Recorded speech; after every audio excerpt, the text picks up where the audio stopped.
Pogum,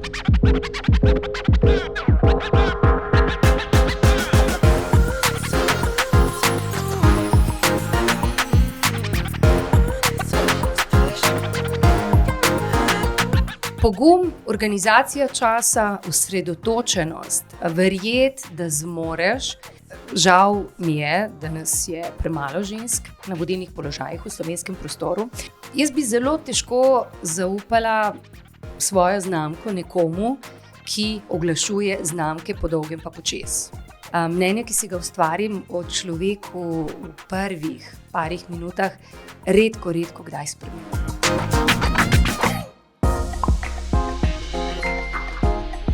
Lepo pozdravljeni v podcastu Metro minutke. Z mano je danes Mojca Briščik, dolgoletna direktorica Slovenske oglaševalske zbornice. Mojca, lep pozdrav. Lep pozdrav tudi tebi. Imate kdaj občutek, da v poslovnem svetu še vedno obstajajo določeni stekleni stropovi, ki jih ženske težko presežejo? Bi se strinjala in žal mi je, da nas je premalo žensk na vodilnih položajih v slovenskem prostoru, ampak bi mogoče čisto na kratko skozi svojo življenjsko zgodbo povedala, zakaj se mogoče tudi to dogaja. Jaz sem postala mama pri 38. In takrat, ko sem postala mama, sem to vlogo želela tudi zaobjeti s polnim zanosom in se nisem želela temu odreči. In tista prva 3 leta, ko se je Martin rodil, sem želela to dejansko vlogo tudi odigrati do konca in mi kariera ni bila pomembna.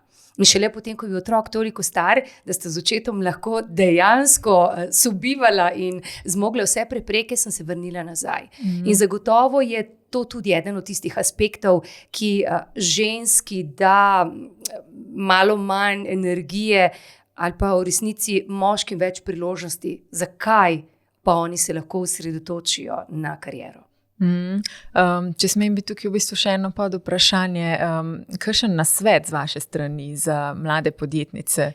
Pogum, organizacija časa, osredotočenost, verjeti, da zmoreš. Moški niso drugačni od žensk, imajo drugačen pristop, zagotovo pa ženske imamo močno intuicijo, imamo rade delo v skupinah, torej znamo tudi to spodbujati. Z empatijo ni povsem nič narobe, zagotovo tudi lepa beseda lepo mesto najde, ni nujno, da je samo tisto grobo dajanje navodil, ampak včasih tudi pogovor lahko veliko pomaga. Zdaj v poslovnem svetu, se mi zdi, da se v zadnjem času dosti govori tudi o preživetosti ali nepreživetosti klasičnega delavnika. Kakšno je vaše mnenje? Pa v resnici sama sem delala 17 let v medijih, potem sem delala v gospodarstvu, danes vodim zbornico, nikoli nisem imela 8-urnega delovnika. Tako da tisti, ki ima rad rutino, ki si želi ustaljenega ritma, zagotovo je to za njega. Vsi ostali pa absolutno ne moreš niti vsega zaključiti v 8 urah. Ampak če imaš razgiban delovnik, ti omogoča več svobode, da mogoče lahko tudi v tistem času, ko bi sicer moral se osredotočiti na delo, opraviš nekaj zasebnega in potem nadoknadiš. Meni osebno paše razgiban urnik in ne znam preklopiti. Ne, v bistvu se zasebno življenje in poslovni svet malo prepletata. Ampak mi tega družina ne zameri, ker so tako tudi s partnerjem dogovorjena. Glede na to, da ste že toliko let v oglaševanju, kateri je za vas najboljši oglas vseh časov in zakaj? Grozno nehvaležno vprašanje. Takih oglasov je veliko. Bi pa mogoče izpostavila enega, ki je zame brezčasen, je star že skoraj 40 let, gre za oglas za kavbojke Levi's. Oglas je naredila agencija BBH in Sir John Haggerty se je pod njo podpisal. Gre pa dejansko za oglas, ko je agencija skušala dvigniti prodajo kavbojk v Veliki Britaniji in je to uspela s tem oglasom za kar 800%.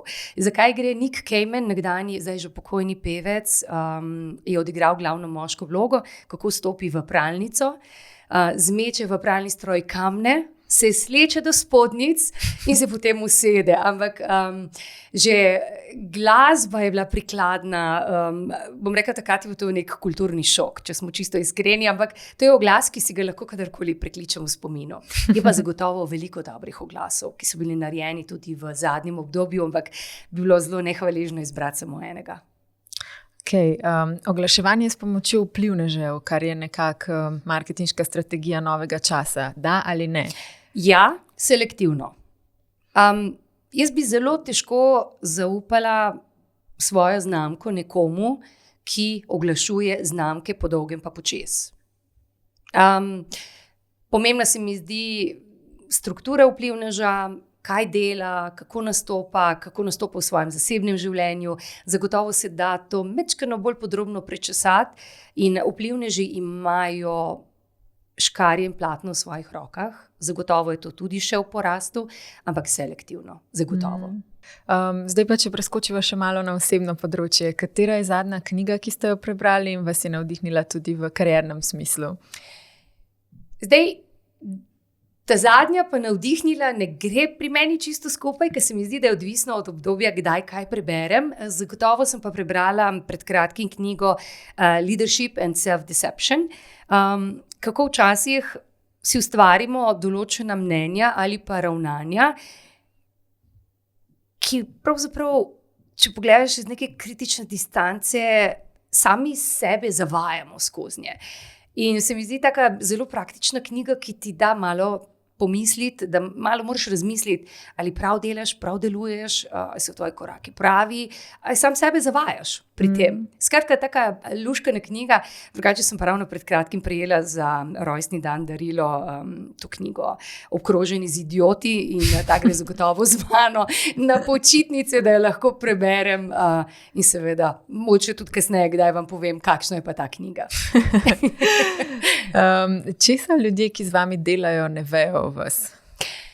V bistvu velika večina ne ve, da sem veliko časa prebila med knjigami o neverbalni komunikaciji pa grafologiji. Tako da mnenje, ki si ga ustvarim o človeku v prvih parih minutah, redko kdaj spremenim. Ker je sploh, zagotovo mi je veliko pomagalo tudi delo na radiju in ko če ti zložiš skupaj sliko pa zvok, dejansko dobiš občutek, ali tudi gibi sledijo govoru ali pa ne. Skratka, delo na radiju ti da tisti občutek, da veš že po parih stavkih, kako se nekdo počuti, ker nimaš človeka pred sabo. Po drugi strani, ko pa prebereš kakšne take knjige, kako se posameznik giba, kakšna gestikulacija, a te gleda v oči, te težko pogleda v oči. Skratka, to ti potem tudi veliko pove ne samo o tem, kakšni so njegovi nameni, ampak kako se počuti ta oseba ob tebi. Skratka, zagotovo je to nekaj, kar me je vedno zanimalo. No? Pri grafologiji pa vedno pogledam, ko dobimo kdaj, bodisi ali to prošnja za zaposlitev ali pa kako drugače, kako se nekdo podpiše. Zdaj pa za zaključek še, imate kakšno življenjsko vodilo, ki ga lahko podelite z nami? V resnici, moje edino življenjsko vodilo je, da si v življenju postavljaj cilje. Realne cilje, nič ne narobe, ne s kratkoročnimi, ne s dolgoročnimi.